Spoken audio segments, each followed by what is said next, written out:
Hey, Rowan. Hey, Good to how's it see you. going? Uh, well, we were just going around the room, seeing if anyone had anything that interested them specifically about this session that you wanted David to double click on. Anything that was top of mind for you, Rowan, Nope, or not right now. no? All right, sweet, cool. Well, David, to start, can you just give us a little context on like what your job, like who you are and what you do?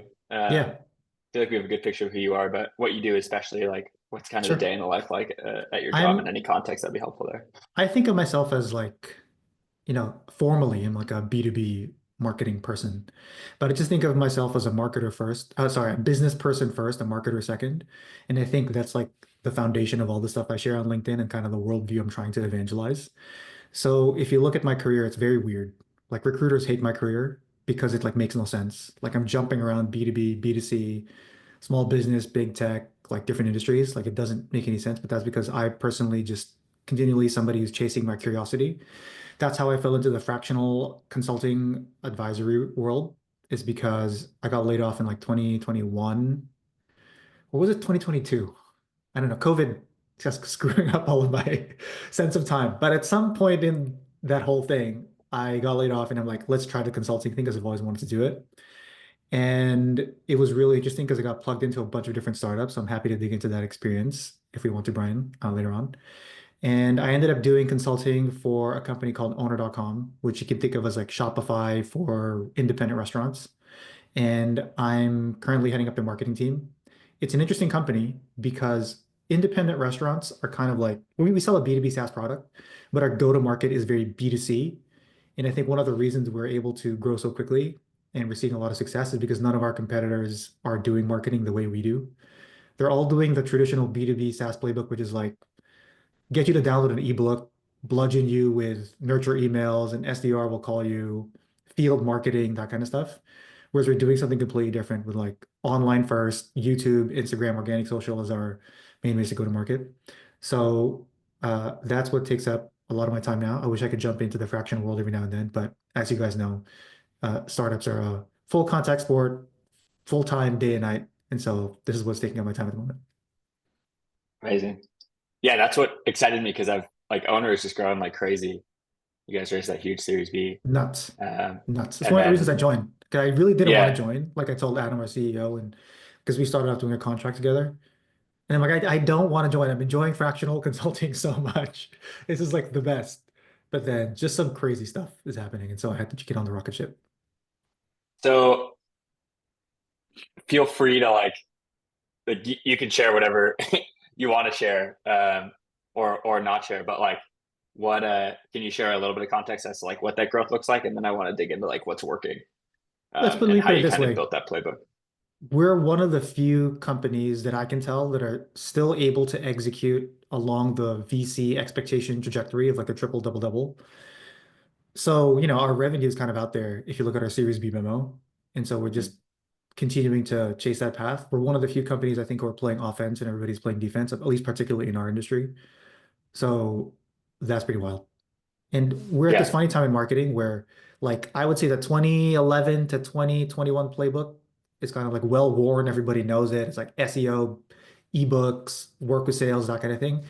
I think we're entering this new playbook era. Let's call it like AI assisted, but not just about AI. It's also about like founder brands that I think we're able to take advantage of because we're a newer company. Our CEO is like very marketing forward. And so it's one of the reasons behind some of the growth that has been fueling our growth. yeah, it's awesome. Uh, what a cool opportunity. Can you help us understand like what that machine looks like? Like, Yeah. what does your kind of marketing machine look So like, and what's working? so think of it this way. We are like okay, it all starts from our ICP. All marketing starts Mhm. from who you sell to, right?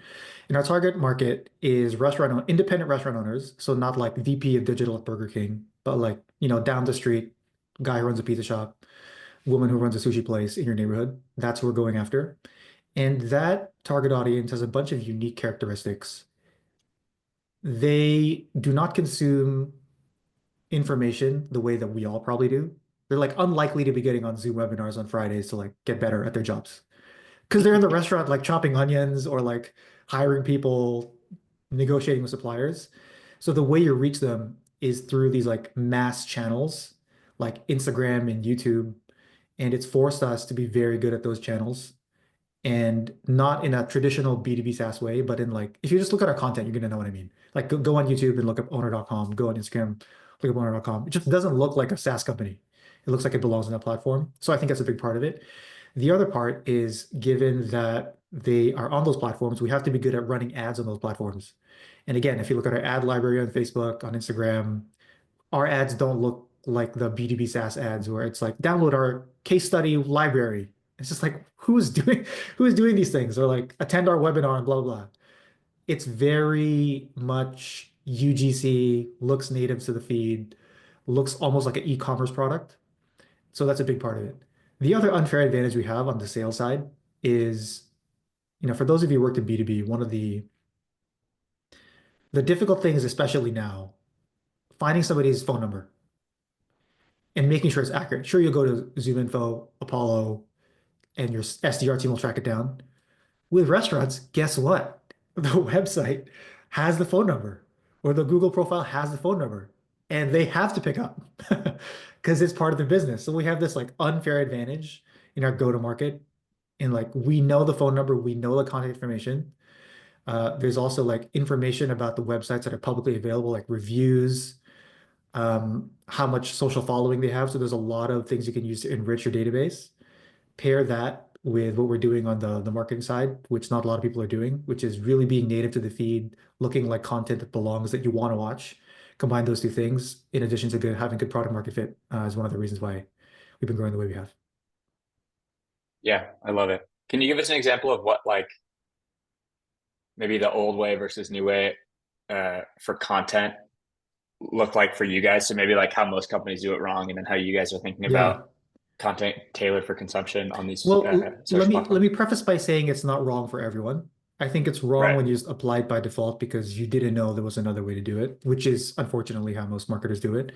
The Mhm. old way is marketing equals blog posts or marketing equals booths at a conference. There's nothing inherently wrong with those things, but if you don't interrogate why you're doing those things at a what is the information diet of my target customer level, and you just do them because you think that's the way B2B marketing works, then I think you're gonna have a bad time. So a lot of marketers think that, okay, I need to set up my B2B marketing machine. Let me fire up Ahrefs and SEMrush and like think about what the target keywords are and then build my entire strategy around that. Like publish a bunch of blog posts. Or now let's make sure our nurture sequence is very good. And that leads us to some kind of event where there's a conference and we do a bunch of plays there. I think that can still work if that is the primary way, or like post on LinkedIn. Oh my God. B2B marketing equals posting on LinkedIn. So that's fine if your target audience, all those things are fine if your target audience, you can prove that search is a big part of their journey. They consume content on LinkedIn, they listen to podcasts, they attend events. As long as all those things are true, you can still do the traditional marketing playbook. I would just caution against using that as a default because A, that playbook is very well known. People can recite that at the top of their head. Therefore, everybody's good at it. Therefore, it's a red ocean. They're just really, really hard. And B, the world is changing. Everybody's media consumption habits are changing. And so it would be very valuable for you to think from first principles how your target audience consumes content and how they educate themselves and what influences them to buy new software or buy new products, whatever it is that you're selling. And then start from those ground truths rather than doing what everybody else has been doing. How does that change like the content that you guys are making? And then any insights you have on like the actual execution of the content um, itself, especially for like maybe the pieces that might be interesting for or like short form video or some of the YouTube stuff. Yeah. I'll give you an example of the search thing specifically. So Mhm. if you again, have been in B2B marketing for a while, or you just follow B2B marketing influencers, you think that you need to like stand up blog posts and have like a blog post strategy, use AI to like make this Google Analytics chart go up and to the right. Like that's how you get rewarded. But in our particular case, at the end of a 14-hour shift making sandwiches, uh, Johnny who owns a restaurant is not going to go home and Google like restaurant marketing best practices and read a 5,000 word blog post.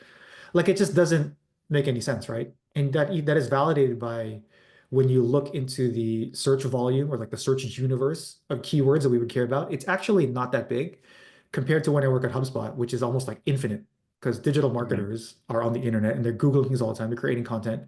And so that's one example of how we've shifted our content strategy. We're going to have a strong set of like hundreds of blog posts as opposed to making like thousands and thousands of blog posts. So our strategy is instead of creating this huge library of content to soak up all these long tail keywords, it's like we're gonna create a few dozen, maybe a low hundreds number of blog posts, and just nail those and update those. Because again, it's based off how does our target customer behave, how do they consume content, and then on the flip side of that is the organic social piece, which is, okay, how do people like to consume content on Instagram or YouTube? A common mistake is B2B marketers make is, we run webinars. So let's just upload the webinar on YouTube or like chop it up for organic social and just take clips from the webinar and let's put like the captions on them because, that's what you're supposed to do on Instagram and TikTok. But it just doesn't work like that. You got to think, why would you're competing with like meme pages. You're not competing with other B2B SaaS vendors. And so again, thinking of first principles of what your content should look like. So for us, we still want to be talking about our product and the still talk about our product and the problems we solve.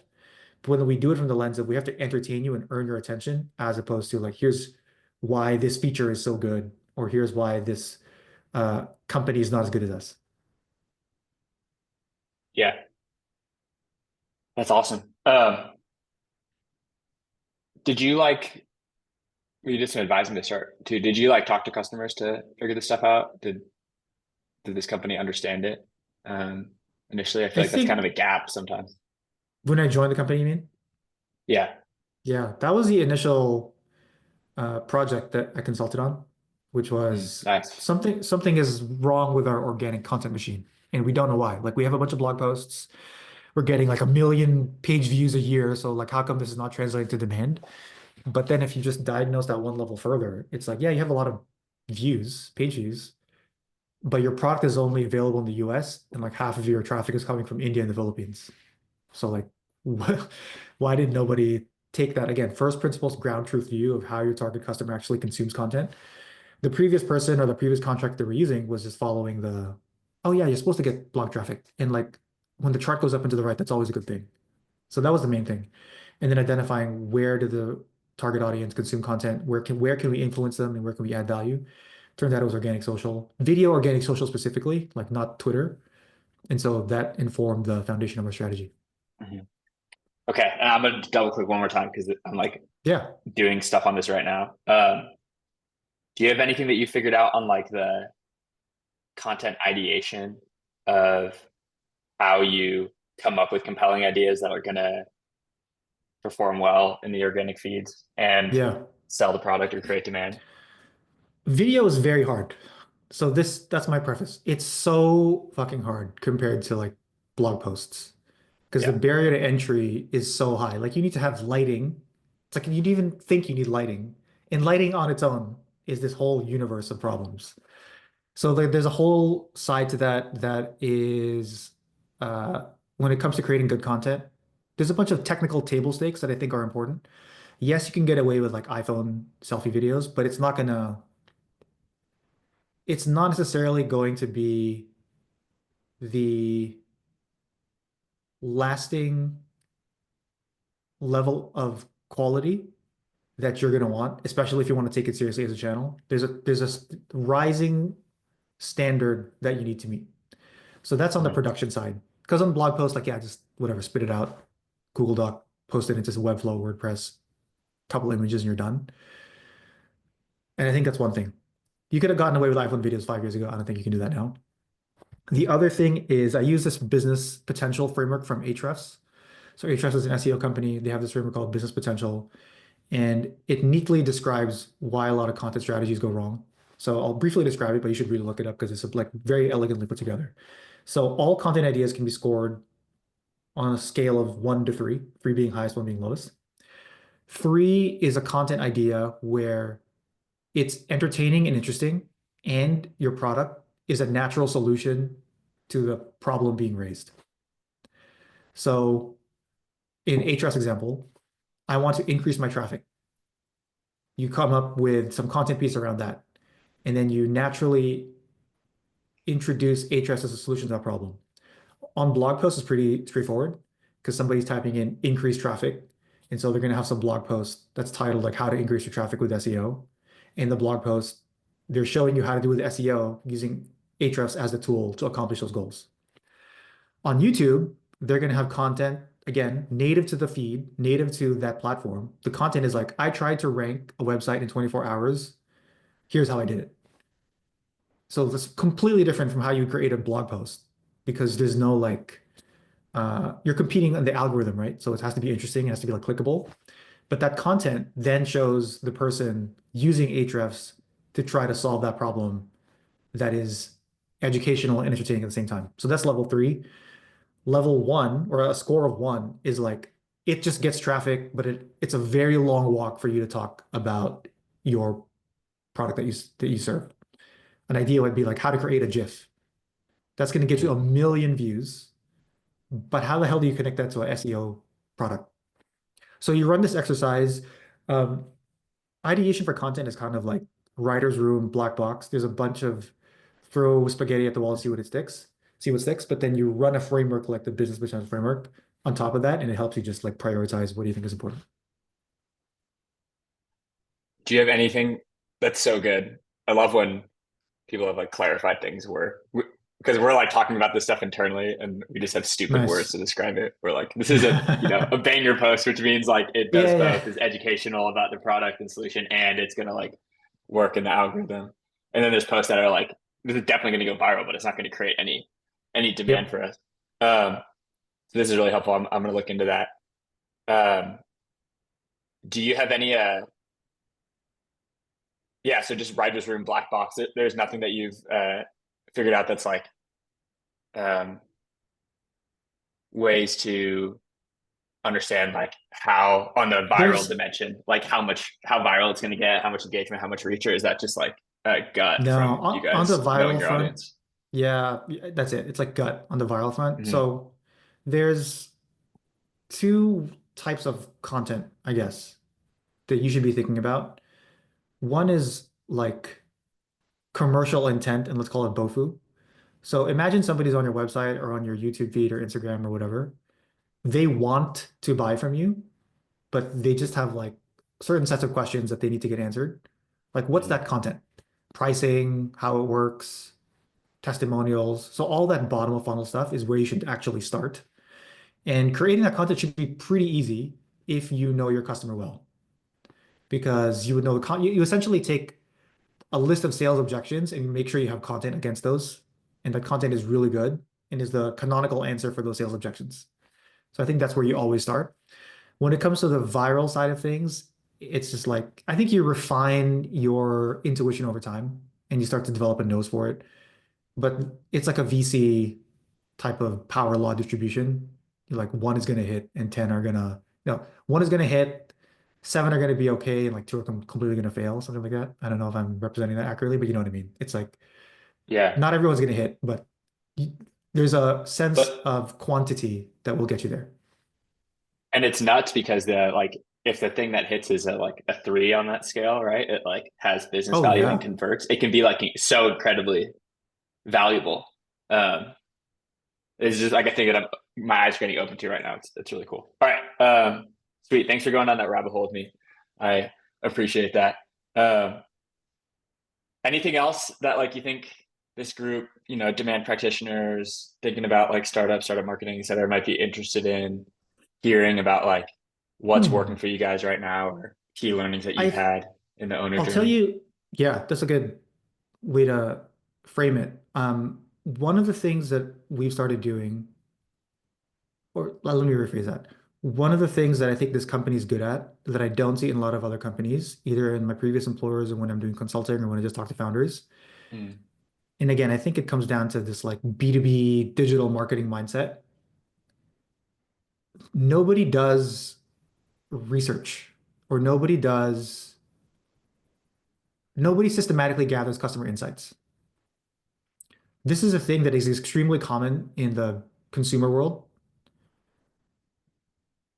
You run market surveys, you do like qualitative surveys, you make sure you have market data and understand your category very well. Like that is like table stakes. It's obvious that you would do that if you're a consumer brand.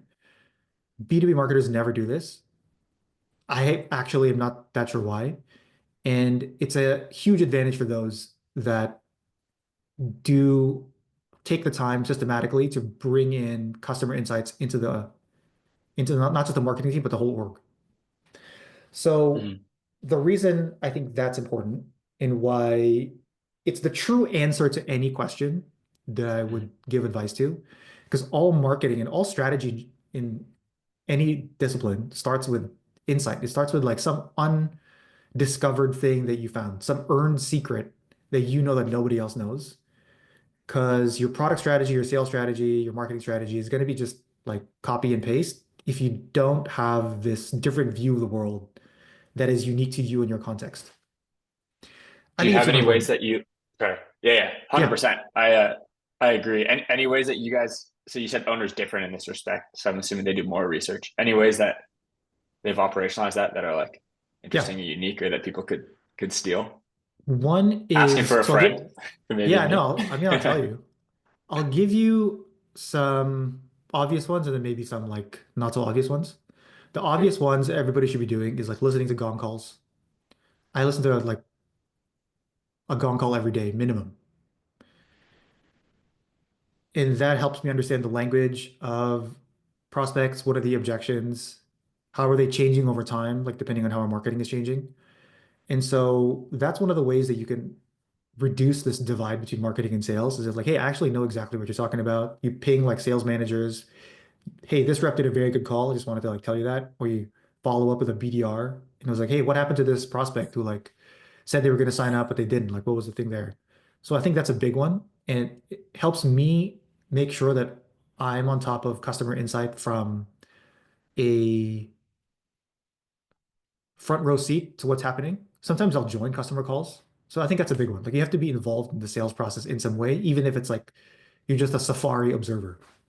The second thing is something that's unique to marketing that I think marketers they do it, but they're not doing it for the right reason. And that's case studies. Like case studies are very common. When I said this, those of you are probably like, yeah, of course, case studies. What's the problem? We do that all the time. But the thing is, and this is a mistake I made, I viewed case studies as like a content opportunity or like sales enablement. It's like, oh, the reason I need this case study is because sales is asking me for social proof. So I'm going to spend this time with this customer and like make sure that I tell a really good story. And that's what a good case study is. Like the video is great, good B-roll, the music matches it, whatever, right? But a case study is actually customer research. You get to spend, if it's in person, like 3 hours with a customer and you can go super deep.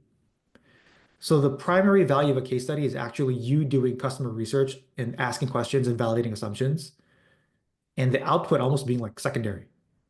Because they're giving you 3 hour block of their time where you could pick their brain, you could walk around with them in their business. Because a lot of the times customer insight is not just from like what you hear on a call or what they say in a testimonial, but like, you're doing a video recording with them. In between shots, they're getting a phone call from a supplier or they're getting a phone call from another vendor. Like, what are they saying to those people? Somebody comes up to them from HR with this problem. Like, what are the things that they're dealing with? It gives you such a high resolution view of what your ICP is actually going through that it infuses everything else. So that's like level two in terms of maybe changing mindset. And the other thing we do is we have a customer do like a AMA every week. So we work with the sales team to make sure that we have at least one customer going in and talking to our engineering team, marketing team, sales team. It's an open invite, anybody can attend. And then that's a way for everybody to, again, like invalidate assumptions, go deep on somebody's experience. Hey, yes, you heard about us on YouTube. Which video was it? You mentioned that you saw an ad. Like, do you remember like what that ad said or what attracted you to the ad? Oh, you said you're unhappy. So what's the thing that you think that is preventing you from being more successful or making you want to cancel? So creating a shared understanding across everyone. And the last thing I'll say is just like doing research, like getting researchers, paying for surveys, getting market data, and bringing that into the company. So we have a regular cadence for thinking about what our competitors are doing. How is the landscape of restaurants changing? Are there differences in cuisine types that we need to be aware of? what's the margin profile, what's like the average revenue of a restaurant that we care about. So continually getting signals to make sure that we know how potentially our ICP is changing over time.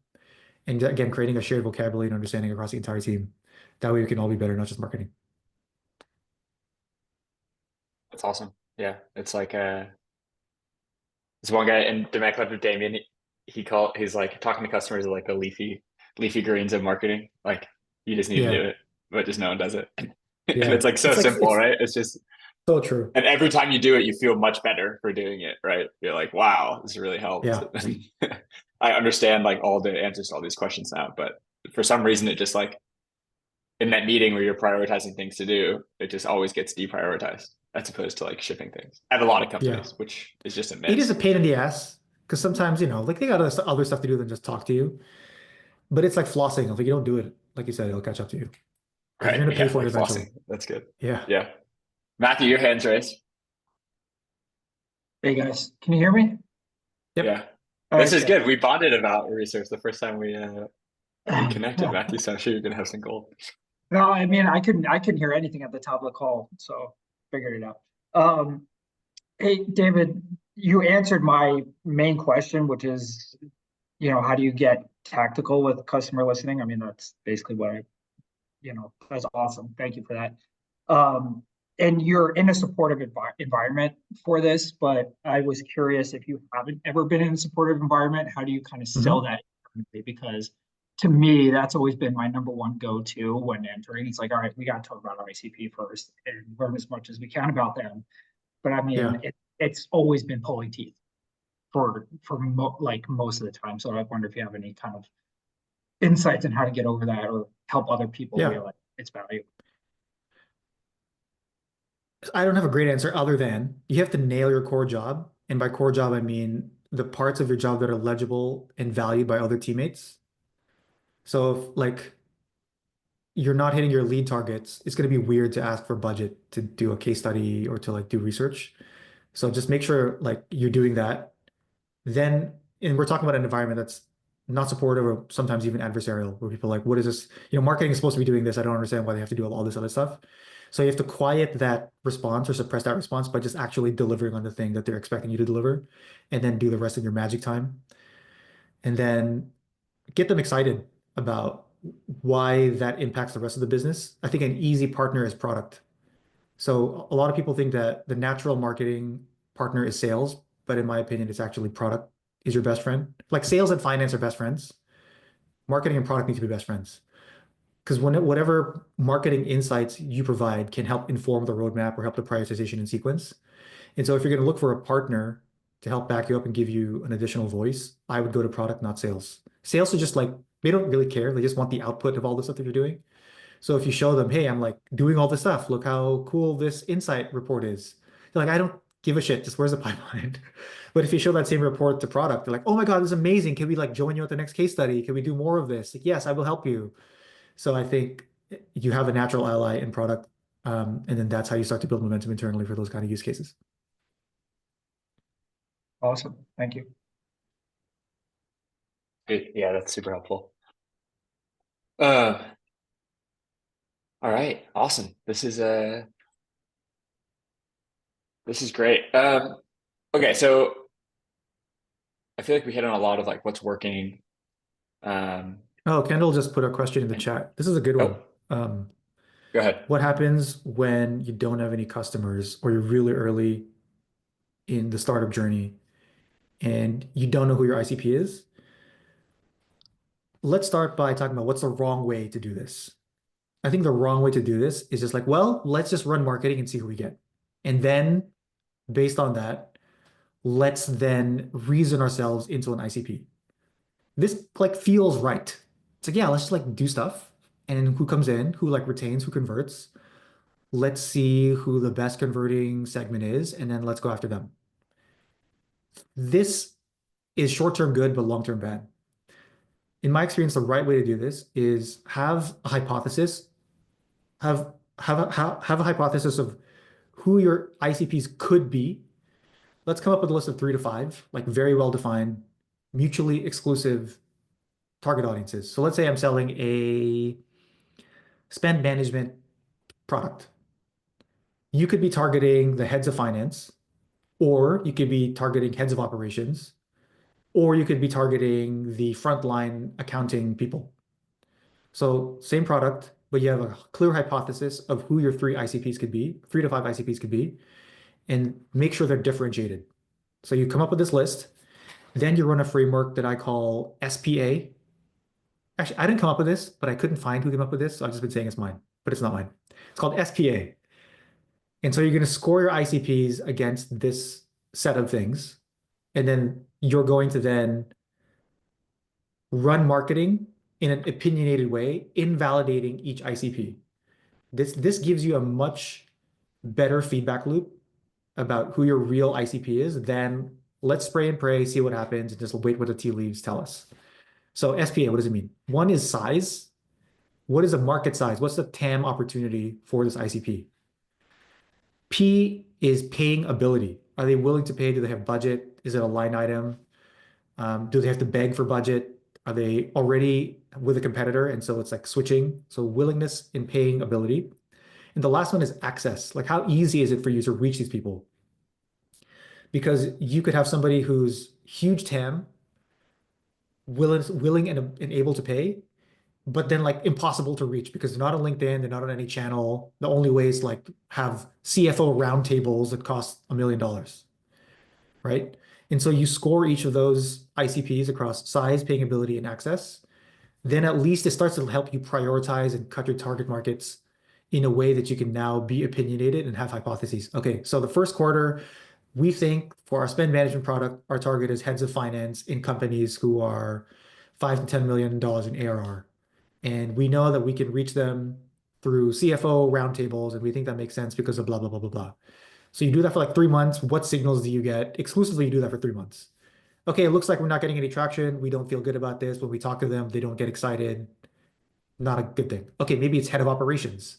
So now you go to head of operations and you just run through this list until you get to the point where you have an increased understanding of who your ICP and who your personas are.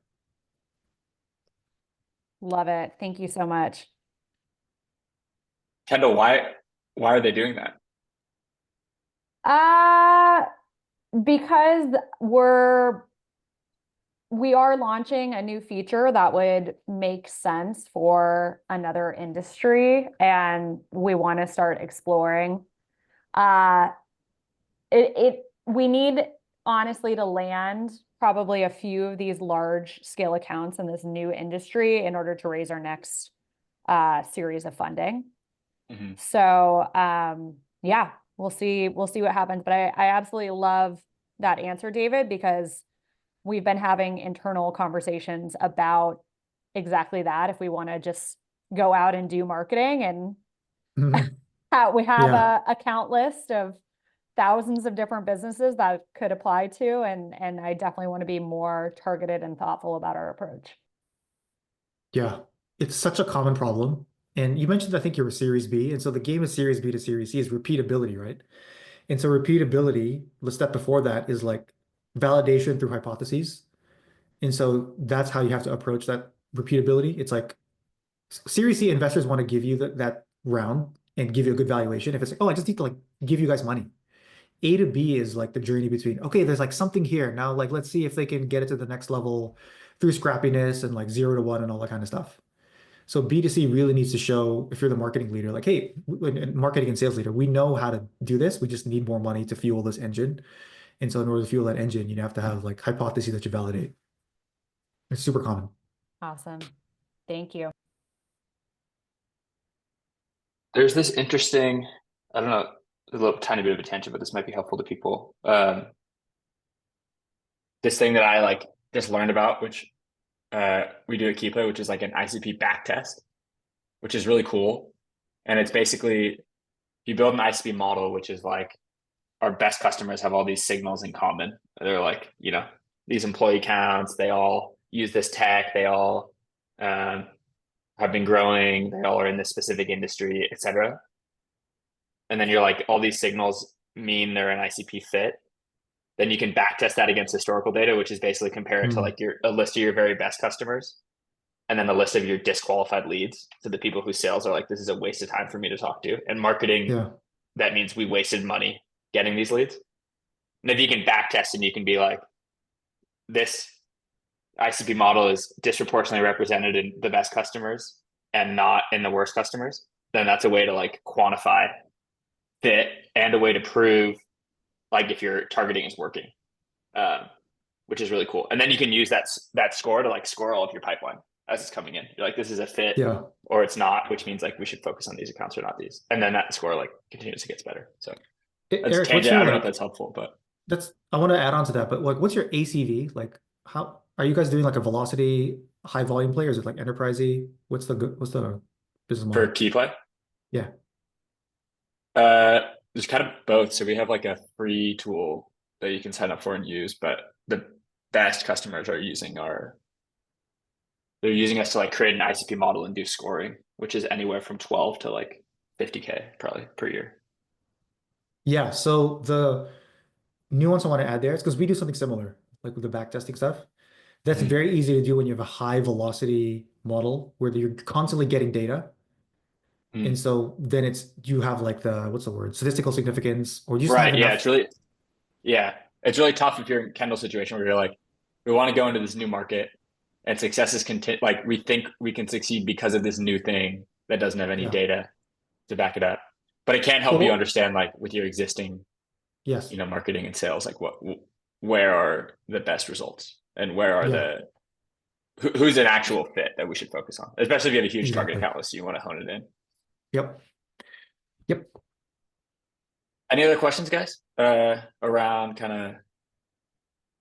this, like what's working or tactical marketing questions. And then if not, I want to hit on really quickly career development stuff. Anything you're like, here's lessons I learned, how to get to VP faster, mistakes I made, and then we can touch on advising at the end.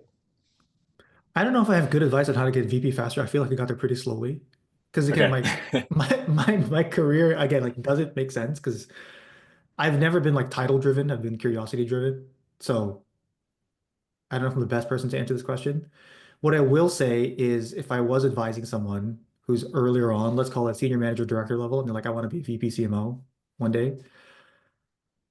I have this thing where, did I mention this already? You have to be a business leader first, marketer second. Mhm. Like your job is to be somebody who can be a steward of the business, not just a marketing expert. Mhm. And so the earlier in your career you can cultivate that, I think the better off you're going to be, the better your trajectory is going to be. Even if you're not in a position to affect multiple parts of the business, thinking in that way helps you ensure that the marketing investments that you're making have a business level impact, not just a marketing level impact. Because the failure mode that a lot of people fall into when they don't have this mindset is they'll celebrate marketing wins or they'll have like really cool marketing things they're working on, but it actually doesn't fucking matter like what happens with the marketing stuff. And you can kind of get a symptom. You can see the symptoms of this if you're doing a presentation in an all hands meeting, talk about marketing stuff, and like nobody cares. Like there's no reaction. Only marketers are giving you thumbs up in the Zoom chat, or if it's in person, like everybody's just waiting for the next section. But the higher up you can move your aperture of your impact on the business, the sooner you do that earlier career, the better. And the way you do that is by ensuring you are talking to your counterparts in product and sales and finance, and ensuring that what you're working on is legible and visible and valuable to them. You could also just read books meant for those functions. Like some of the best books that I read are made for salespeople or made for finance people. Like sometimes I get asked, what's the best book you've read that made you better at marketing? And I'll say like, oh, this book on stock market investing. It's because marketing is entirely resource allocation. And so getting good at resource allocation means that you'll be a better marketer just by default. So that's what I would say. Be a business person first, marketer second. That's great advice. I love it. You want to talk about advising quickly? Yeah, where do you want to go with this? Sweet. Well, so here's kind of the context that I'm seeing. So I'm talking to all these like, practitioners who are earlier on in their careers or mid-career, and like this thing is happening where they're like looking up and they're saying like, all right, where do I want to go? Like, what do I want my career to look like? And I kind of feel like the two directions are like, I want to go to CMO or VP of marketing, like marketing leader, you know, or they're like, dude, I actually don't want to do that. Like, I see what it looks like. I don't want to Yeah. be in that position. And then the kind Yeah. of, if you don't want to do that, but you still want to grow, you still want to make more money, you want to like get more, maybe that's like you value freedom and time a little more, then the options are like advising, consulting, doing your own thing, maybe starting your Mhm. own business. So that kind of place is like where I see a lot of people are looking up and they're like, oh, I actually want to go there instead of this traditional CMO thing. And so I think it would be helpful for people in that space and thinking along those lines, like, what does that actually look like? Like, what does the advising look like? You've been there, like anything to share about like if that's actually a place you think people might want to go. And then B, like, if it is, how would you get there faster or key learnings of like how to do it Yeah. better? That makes sense? Yes, it's not for everyone. And I think there's always a grass is greener thing. Like when I was a fractional Mm-hmm. person, I would see my friends or see people who were like in teams. Oh, like I miss being part of a team. I miss like having a mission and like caring about my work. Because when you're a fractional person, you're just like you feel like a mercenary. Like it's like I don't give a shit about Mm-hmm. these people. Invite me to your all hands. Like why would I attend your all hands? Like I don't care. Just pay me, right? You start to take on that mindset. I'm not saying everybody's like that. Maybe it's just me and I'm a psychopath. But there's definitely a grass is greener thing.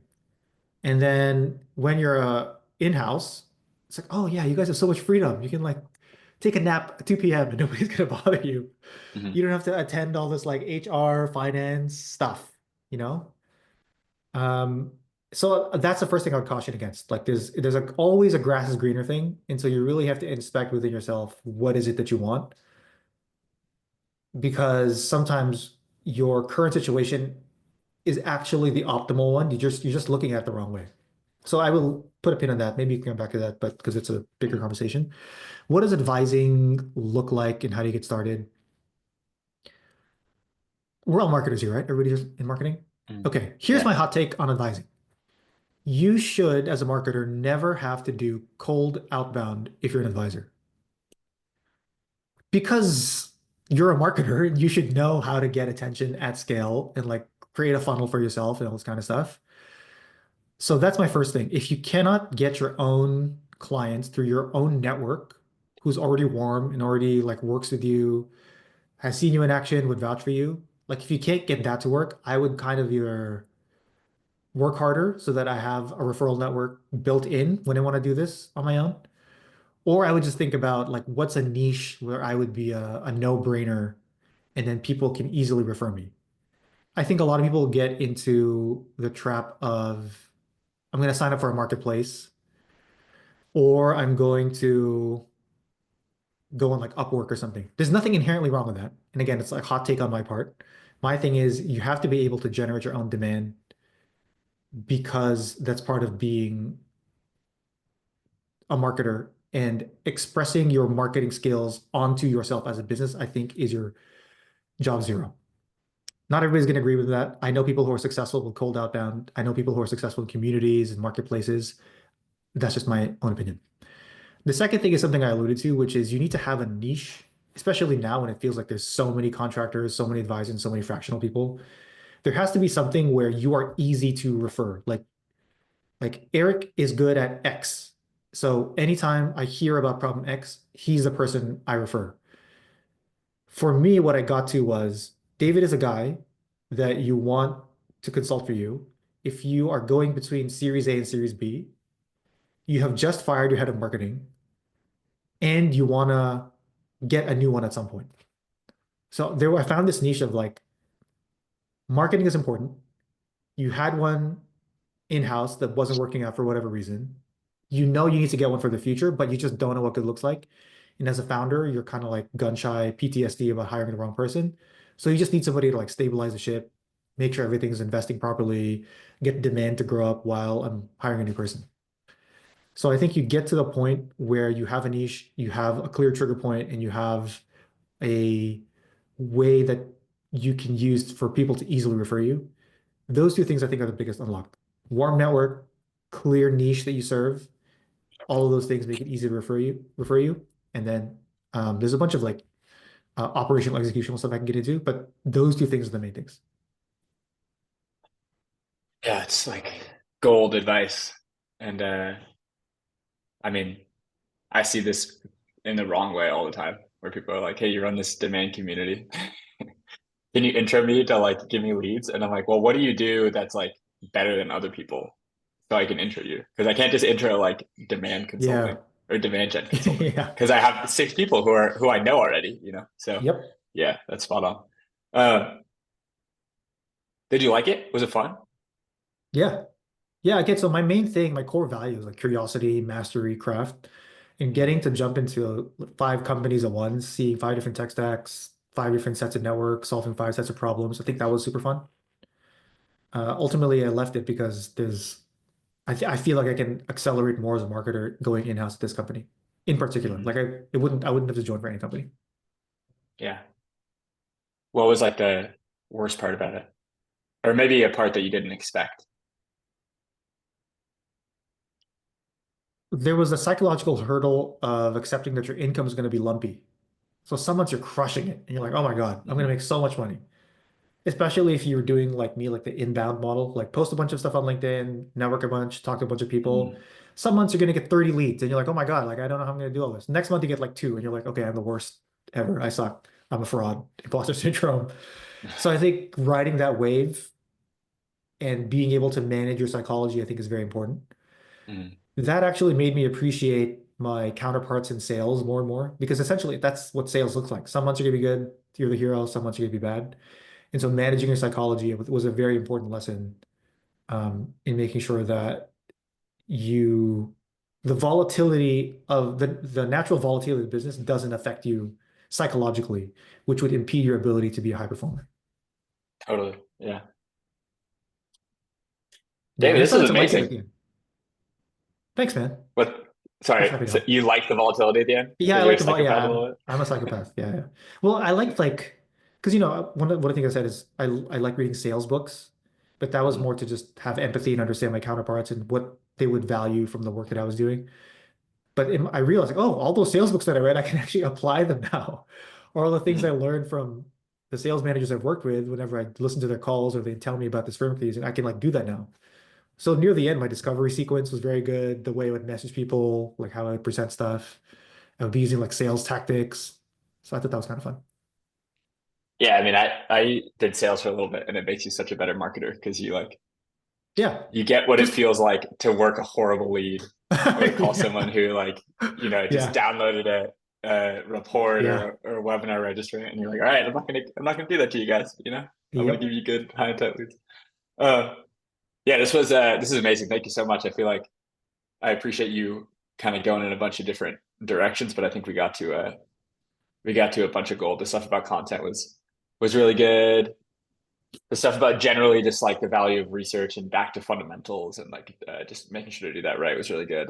And yeah, a bunch of great frameworks and gold. So this is great. Anyone, we can open up for questions quickly if anyone has any final questions that you would love to get David's input on.